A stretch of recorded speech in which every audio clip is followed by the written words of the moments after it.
Welcome to the deep dive. Our mission today, well, it's give you a shortcut really into understanding one of the biggest and definitely most expensive challenges that large operations are facing right now, employee turnover. It's not just some number on a quarterly report. It's a real critical drain on efficiency, on profitability. So we've taken a deep dive into a whole stack of recent sources. We're looking at the sort of multifaceted strategies needed for effective employee retention, and we're putting a sharp focus necessarily on the manufacturing sector because it faces some really demanding, unique challenges. Let's just kick off with the numbers, the ones that really set the scene. By the end of 2021, something like 47.4 million people just left their jobs across all industries. And the hit to companies, it's huge. For every single skilled employee who walks out, the company could be looking at losses, maybe around 1/3 of that person's annual salary. That's money just vanishing into recruitment time, training costs, lost productivity. It's a serious cost to swallow. We need to unpack how manufacturers specifically are dealing with this. Yeah, and it's really crucial to put that pain point into context for manufacturing itself. I mean, yes, the national average turnover was historically high back in 2021, but manufacturing, it's consistently up there. Among the top 5 industries for churn, it recorded a specific rate of 39.9% that year. Pretty high. And what's interesting, I think, is digging into why manufacturing is so different. It's kind of a perfect storm, really. You've got this intense competition for a shrinking pool of highly skilled workers. Think maintenance techs, advanced machine operators. And that's combined with work that, let's be honest, for many on the line is physically demanding. It's often repetitive, monotonous. That combination, it just speeds up burnout and dissatisfaction way faster than you might see in, say, a typical office job. And the sources we looked at really underscored the unique stress this sector faced during the whole recent global upheaval. Oh, absolutely. We can't forget the pandemic factor. I mean, huge parts of the economy shifted to remote work, right?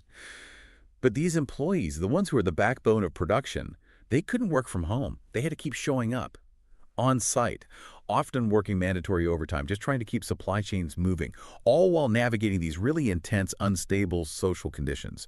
The kind of unique psychological and physical stress placed on this workforce, well, it's still showing up today in these high attrition rates. Okay, so if the price tag is roughly 1/3 of a salary for every person who leaves, why else should manufacturers prioritize keeping their skilled staff? Beyond just, dodging that immediate cost, what are the real sort of concrete, long-term drivers making retention so critical? Well, the benefits go way beyond just simple cost avoidance. They really fall into categories like operational stability and preserving expertise. So first, yes, absolutely, there are huge cost savings. Just eliminating the time-sucking recruitment and training process, that's big. But the second and third points, that's where the real gains are, I think. Quality and efficiency. Right. So if replacing that salary chunk is the short-term hit, the real currency is maybe that irreplaceable knowledge, the institutional memory. Precisely. Experienced employees, they are demonstrably more efficient. They produce higher quality work.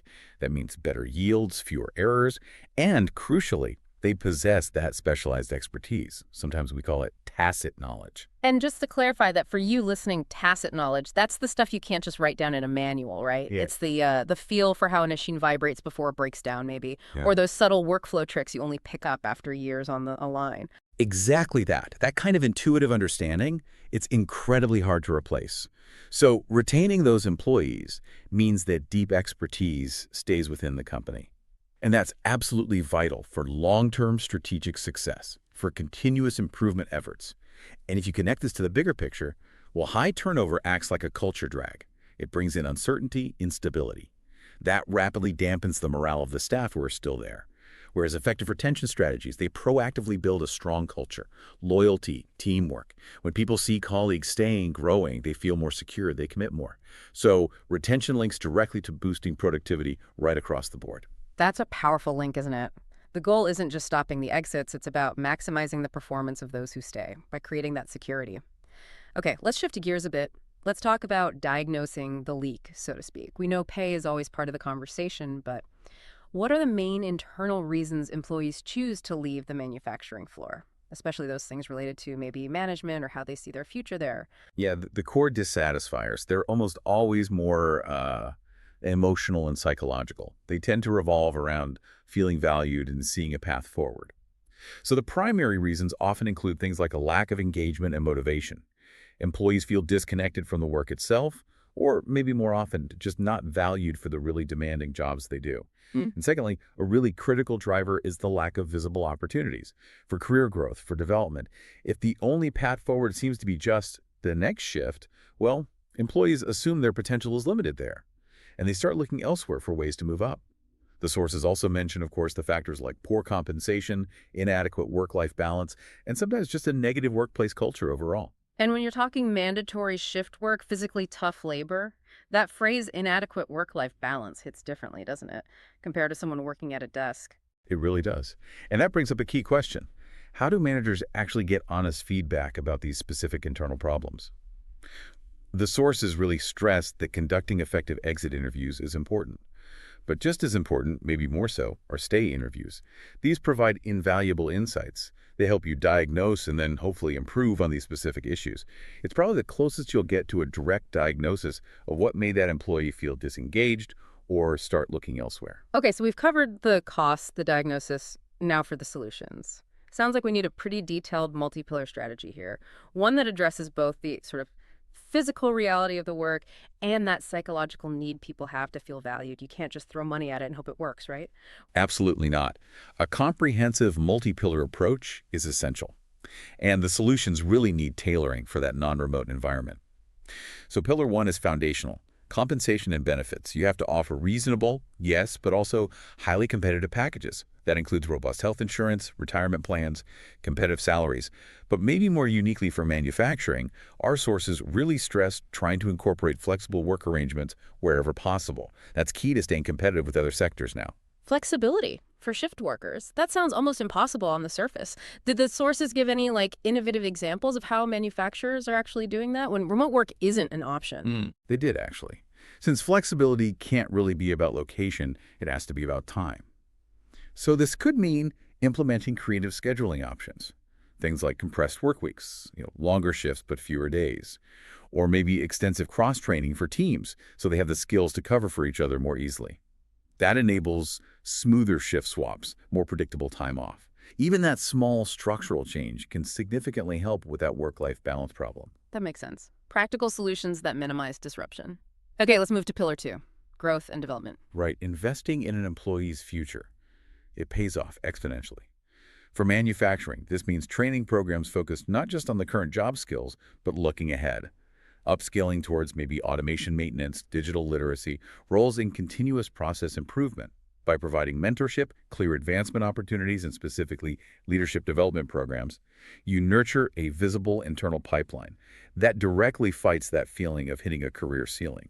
And that also tackles the monotony issue, doesn't it? If someone knows their effort on the line today could lead to a higher tech, less repetitive role tomorrow, their engagement probably goes up immediately. Okay, pillar three, culture, appreciation, and recognition. I remember one study noting that making employees feel genuinely valued brings much greater long-term success than just a single pay Oh, rise. this is critical. And it needs to be proactive, not reactive. Mm. Implementing recognition programs needs to be frequent, visible. We're talking about recognition that's immediate, tied to successful output or safe work, not just some annual bonus that feels disconnected. And peer recognition, where colleagues can actually reward each other for being helpful or following safety rules, the research highlights that as a really powerful enhancer. It strengthens that floor-level camaraderie and accountability.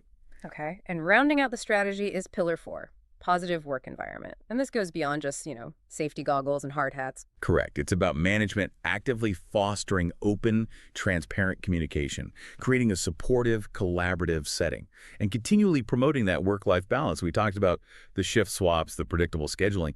All these elements are really essential for boosting morale and significantly reducing that kind of emotional drain that leads to turnover. It does sound like a potentially enormous administrative load, though, for HR departments. Managing all four pillars consistently across maybe a large, sometimes spread out manufacturing workforce. And that is precisely why technology becomes the great enabler here. Our sources introduce employee retention software, often called employee engagement software, or EES. Some examples might be internal platforms, maybe something like Workmates. These are seen as essential tools, both for implementing these strategies and, crucially, for measuring if they're actually working. The software helps massively with getting accurate data and encouraging survey participation. Engagement surveys are vital, right, to find out where employees feel disengaged or what truly motivates them. But getting truly honest feedback, that can be tough. Using a familiar internal EES solution instead of bringing in some external consultant tends to build more trust. Employees are often more likely to give honest, accurate feedback if they know the data stays internal and it's linked to potential immediate action. That familiarity generally leads to much better response rates. So the tech provides the accurate, actionable insights that managers need. What are some of the practical ways this tech gets used day to day? Well, these platforms are really good at facilitating that two-way communication between employees and management. That immediately builds transparency. They can also provide personalized insights back to employees, maybe about their strengths, their weaknesses, linking back to those Pillar 2 growth goals we mentioned. And crucially, the research points out that driving recognition through these platforms, it can boost overall engagement significantly, maybe as much as 12 times higher than an organization's just relying on like traditional annual reviews alone.